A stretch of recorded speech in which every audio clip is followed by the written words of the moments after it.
Hey there everybody, Don Evans here from WatchReport.com, and I have the Pantor Seal dive watch on my wrist. This is my 7.5-inch wrist, if you don't know by now or you're new to the channel or website.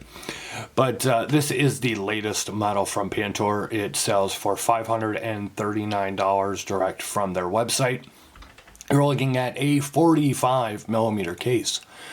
17 millimeters thick, 24 millimeter lug width and non-tapering bracelet, 53 millimeter lug to lug or length of the case. It of course has a sapphire crystal and a Swiss made automatic movement. Clean off that crystal here just a bit. Yes, the proponent, it has a Swiss-made movement, as they say, and unfortunately that movement is the Claro CMAG 888 automatic movement. If you're not familiar with that movement, that is basically a rebranded seagull movement, a Chinese seagull movement, where they take it apart, add a few parts, and call it Swiss-made. It's actually a very old movement. I haven't seen it in use in quite a long time. And if you're not familiar with this case style, I have not seen this in use in quite a long time, or at least come out as a new model from a new brand. This case has been used going back at least 10 years from the likes of Benares and Deep Blue and it's not coming to my head right now as I'm on video, but it will. But it is manufactured by Longio out of China. It has been used by countless brands. If you really take a look out there, you'll find this case that has been used a lot. It is a large, chunky watch. It comes on a very heavy stainless steel bracelet. This whole thing weighs in at 282 grams.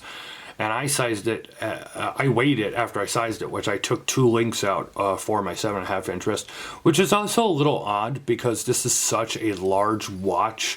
And as I said, you know, 7.5-inch wrist, but yet I only had to take 2 links out to fit it to my wrist and move the pin over twice. So it's weird that it's not actually a bigger bracelet because, you know, I just personally, yes, I can pull it off, but I personally see this on a, you know, some guy with a big 8.5-inch wrist. But maybe they offer links if you need them if it's not big enough for your wrist. Like I said, this design, I guess technically at this point in time, is tried and true. It has been used so many times by so many different brands, and there's been slight variations on it. Actually, I went to say Nautic Fish. That was the other brand that I was thinking of, and Enzo Mechanica has claimed to designing this case many years ago now. So whatever the case may be, it is the newest release from Pantor, but I do find that to be odd that your newest release is a catalog case design that has been around for 10 years at least, and a movement that isn't really widely used anymore because it had issues. And I remember having it back in Zodiac watches back in mid-2000s, late 2000s. You know, certain Zodiac models had the Zodiac Oceanair was one of them. It had the Claro CMAG 888 automatic movement. I remember I had to send it down to the repair center in Texas twice because of just a very erratic movement. It would stop, and then it would about 20 seconds would go by, and then it would start again. I have not noticed any issues with this. As you can see, it does have a much slower beat. So it's just much slower rate of movement. It's almost, it's not a ticking, but oh wait, you probably can't see that because I'm not close enough to the camera. Hold on 1 second. All right, I'm a little closer to the camera here. Can you see the second hand now? No? Well, if you can't, it's right there. Right there. And the reason you can't see it is because it has a black second hand. It's a dive watch with a black second hand that has no loom on it. That's an odd choice. But there is a look at your dial. You could see your printed markers and numerals there. Very stark white hands and markers. I'll give credit where it's due. Very, very, very easy to read, of course. Now, when it concerns this bezel, it is kind of difficult to turn. The best way really to do it is kind of push down from the top and turn it. Kind of like that. I apologize because I'm trying to do this off camera while not hitting the tripod and still hitting record. And I'm just going to spin this around as much as I can here. Okay, it is difficult to do that. One of the reasons is there's no grip on the bezel at all whatsoever. This is all just smooth. And there's not a lot of room from the case to that bezel to be able to grip it and turn it. So, and if you had gloves on, which, you know, makes your hand even thicker, I'm not sure, can you actually turn that bezel? Now, I've heard from a few people and I don't know if they just didn't figure out the way to turn the bezel or if it was just so hard that they couldn't, but they assumed that it was a non-rotating bezel. I don't know if that's the case, and this is a newer version that they actually you know, made it a rotating bezel, or if other people just assumed that you couldn't turn it. Because if I sit here like this and I try and turn this, I can't turn this at all whatsoever. I have to like really get into it to be able to turn it. This is a manual helium release valve. And I hate to, I'm not trying to, as you know, I try and be fair with every watch that I review. And as I've always said, my word is not gospel, nor should it be. And some things are fact, some things are opinion. But the bezel is ridiculously hard to grasp and turn. You do have a all black second hand on a dive watch. Yet you have a helium release valve, which, as I've said many, many, many times before, is really useless unless you're an actual saturation diver. You can see you do have screw bars here in your for the lugs. They are double-sided, as are for the bracelet, which means you're going to have to use 2 screwdrivers. They are not included.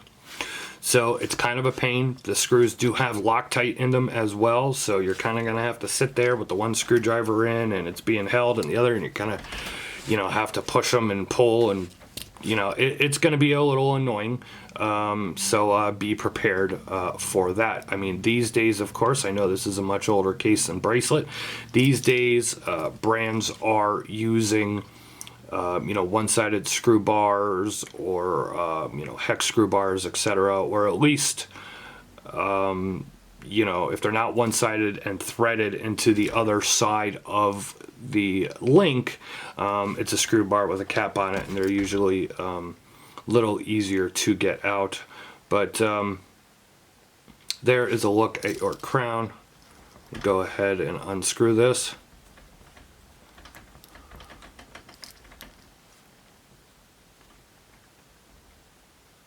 Some slight wobble there. Can you hear that?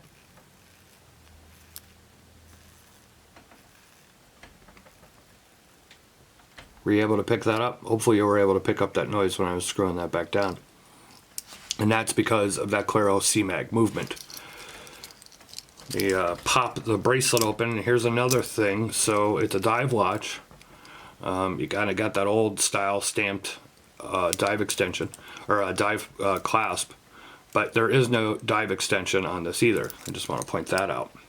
There is a look at the case back.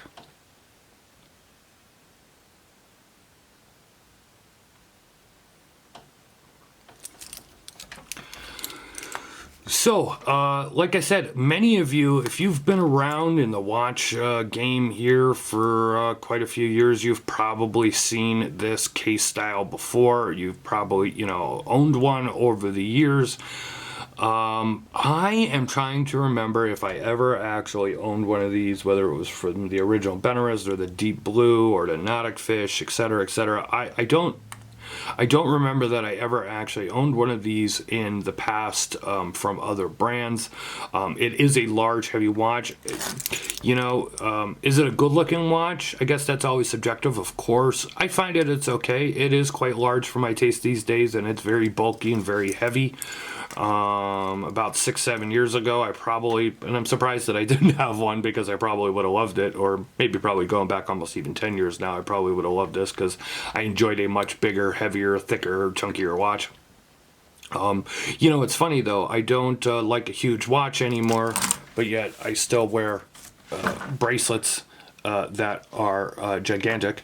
If you like jewelry and you like bracelets, I'll give a plug here real quick. This is from Silver Luthier, or Luthier. They are out of Tennessee. I'll leave a link in the description below. This is completely handmade, and it runs for about $1,100. It is completely handmade, hand polished, hand welded, hand solder together. If you don't like something this big, they have one that's about half the size of this, and a bunch of other jewelry as well. Really cool people, really cool guy that runs it. His name is Ryan, and he makes fantastic handmade jewelry if you're into that type of thing. But back to the Pantor. This video is getting very long. To me, useful as a dive watch, that's going to be a no. This is what you would actually call, to me, in my opinion, a desk diver. Now, there's nothing wrong with that if you like to look and you're never going to dive, if you never want to time anything with this, if you don't need a dive extension, and if you don't need second hand on that loom. Although, again, you have that helium release valve, so there's that. But if you like to look and you like a big chunky dive watch, you do have that. Of course, you do have sapphire crystal, and the Loom is Excellent. I haven't noticed a problem yet with that movement, but like I've said, I haven't really seen this movement in wide use in many years. I'll leave a Loom shot here at the end of the video. This has been a look at the Pantor Seal.